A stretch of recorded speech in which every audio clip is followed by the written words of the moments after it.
Hi, and welcome to Trauma Talk with Tina. I'm Tina. This is my outlet to share my experience, strength, and hope with others who have suffered from the effects of betrayal trauma. Hi, today I want to talk about step 4, which says that we've made a searching and fearless moral inventory of ourselves. Basically, step 4 is taking an inventory of our character defects and assets. And I want to read a quick passage to you from my S-Anon handbook that explains it a little bit better. It says, as we explored the sources of our problems, the deep roots of our misery became more apparent. We discovered that we were the source of much of the pain for which we blamed others. We examined our attitudes and behavior in a thorough way for the first time and began to see that the addict wasn't the only one causing problems in the relationship.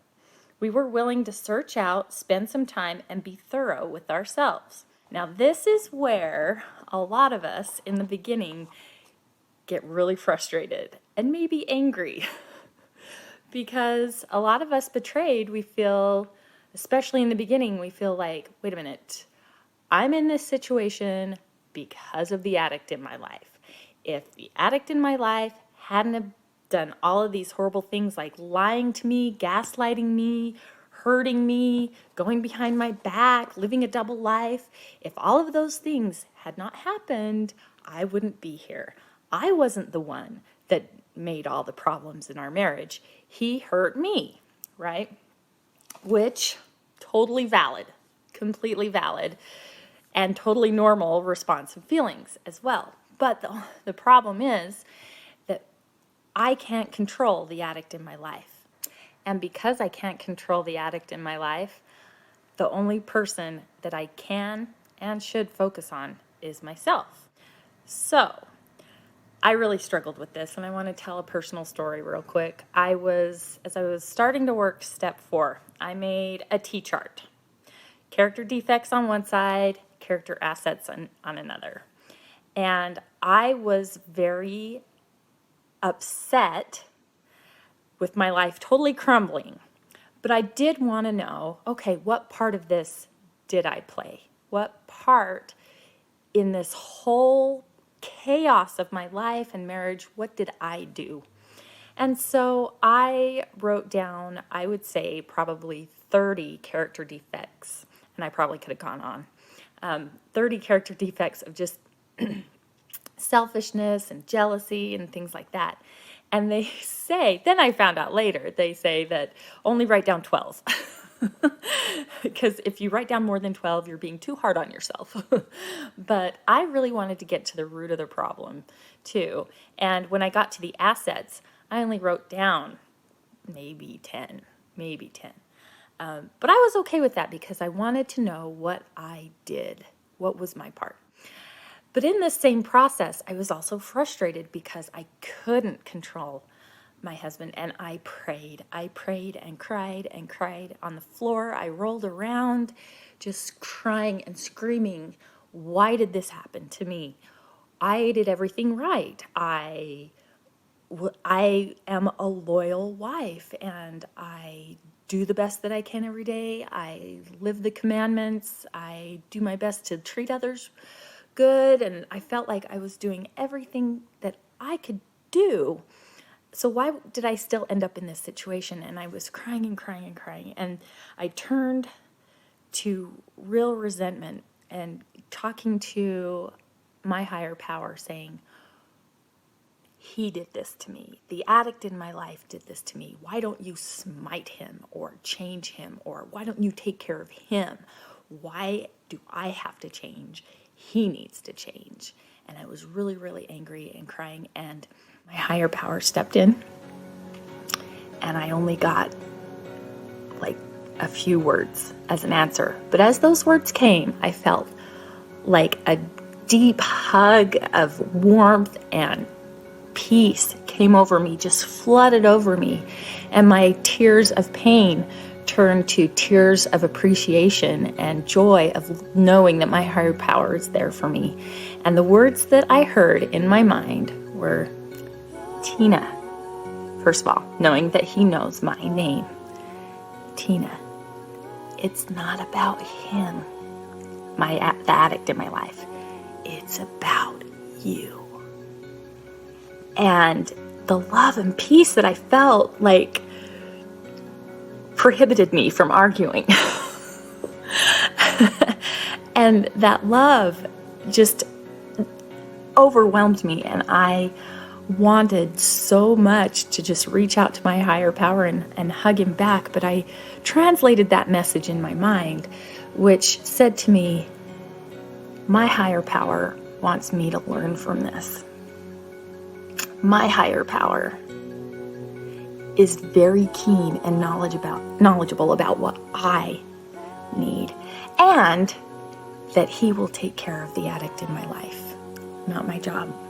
But he said it to me with such love and peace and comfort that I go back to that experience in my mind thinking, okay, I need to take care of me along with my higher power and have trust and faith that my higher power will also take care of the addicts in my life.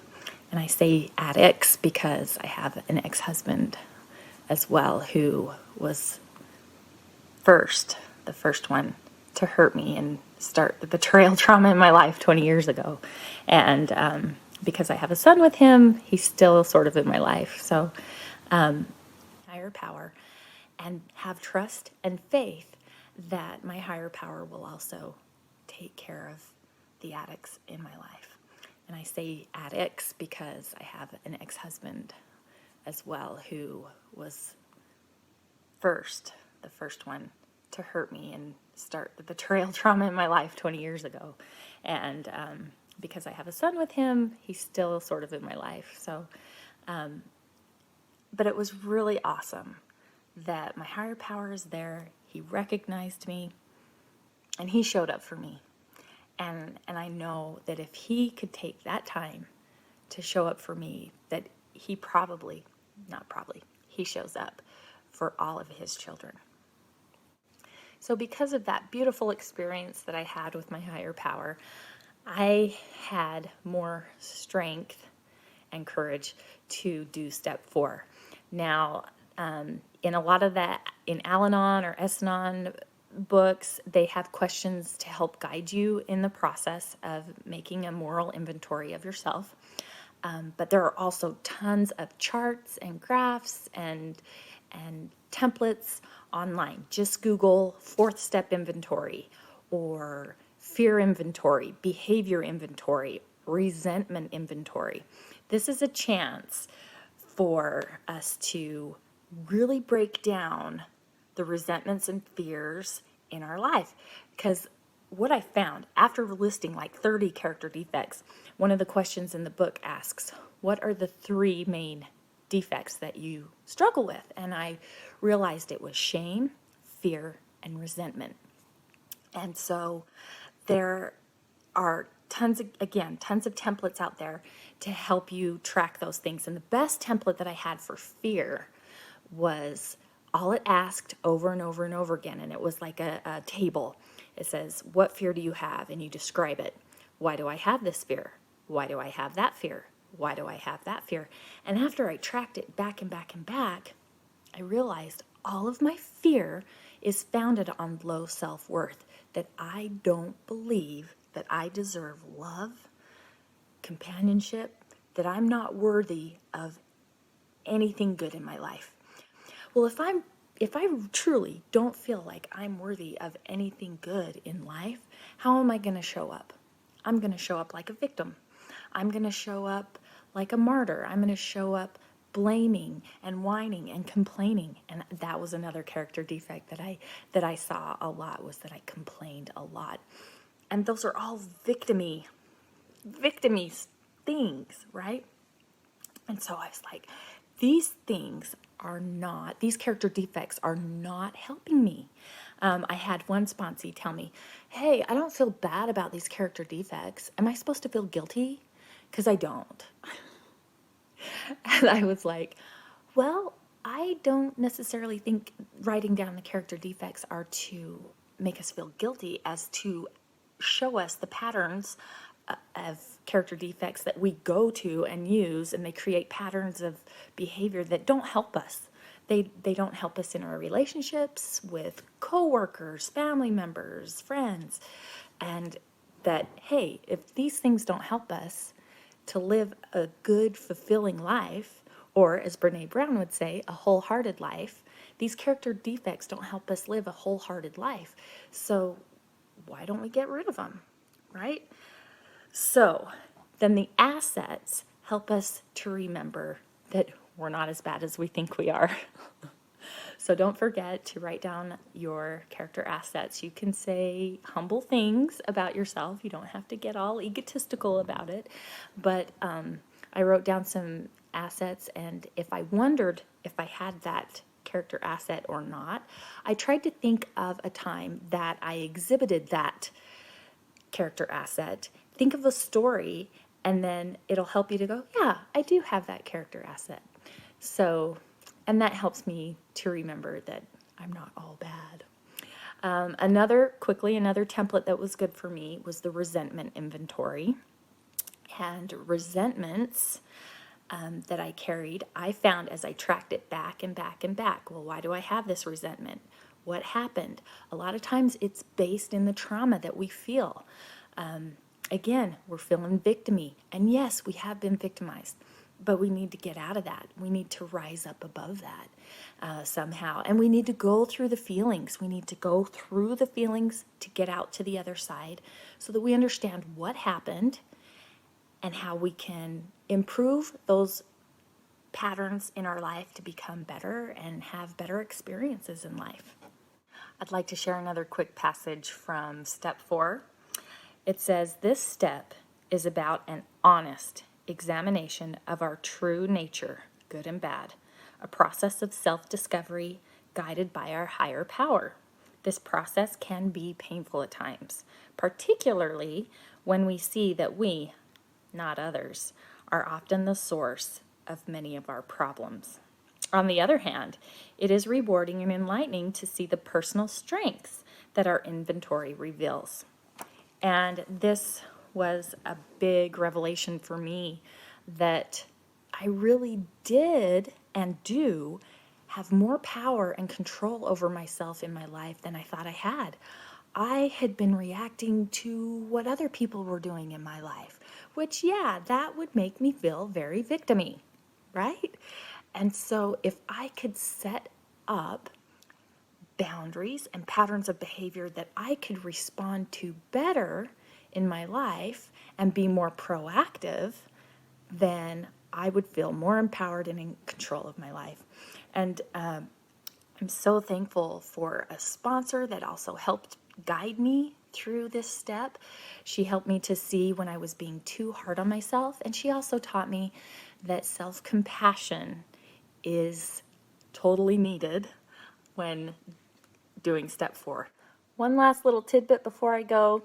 A lot of people get stuck on step 4 because they're afraid to face themselves. Pray, pray, pray, surrender, surrender, surrender. Steps 1 through 3 help you to connect to your higher power, because when you get to step 4, you should have a better connection with your higher power so that he can help you through this step. It shouldn't be a shaming process. It should be just a revelatory, honest, moral inventory. And again, use self-compassion. Remember that your higher power loves you, and this is just a step to help you see the patterns in your life that might not be helping you in your relationships. And it also gives you a chance to see the good and wonderful parts of yourself as well. If you suffer from betrayal trauma, you're not alone. In fact, betrayal trauma is suffered by more people than you probably think possible. So look for more videos in the future, and feel free to leave any questions or helpful comments for others down below.